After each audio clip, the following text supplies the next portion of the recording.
মূর্তি দেখতে পাচ্ছ, সেইটা বানিয়েছে আমাদের খুব আদরের নন্তু। এই নামটাই বললাম কারণ এটাই আমরা খুব আদর করে ডাকি।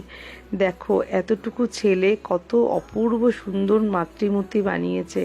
কত নিষ্ঠা, কত ভক্তি, কত ভালোবাসা থাকলে তবে এরকম একটা মূর্তি বানানো যায়।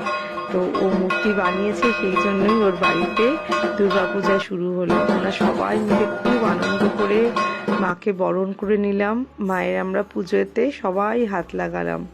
কি যে সুন্দর পরিবেশ, কি যে ভালো লাগছিল কি বলবো।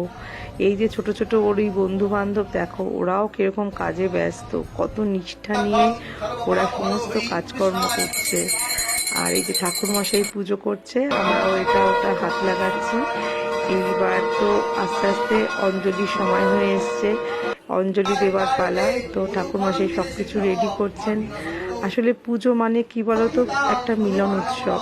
সবাই সবার কাজে তো সারা বছর ব্যস্ত থাকি, সেই জন্য পুজোর সময় একটা সবাই মিলে একসাথে হওয়া, এর থেকে আনন্দের বোধহয় আরও কোনো কিছু হতে পারে না। খুব একটা আনন্দের পরিবেশ। এই যে আমাদের শিল্পী, যার কথা আমি এতক্ষণ বলছিলাম, সে আজকে খুব ব্যস্ত, তাকে খুব একটা খুঁজে পাওয়া যাচ্ছিল না। আর ওর মা, মিমি, মাসিরা মিলে একটু ছবি তুলবে না তাই হয়? তো আমরাও একটু ফটোশ্যুট করে নিলাম, তারপরে আবার এসে পুজোয় বসলাম। অঞ্জলি হচ্ছে কিন্তু ফটোশ্যুট কিন্তু বজায় আছে।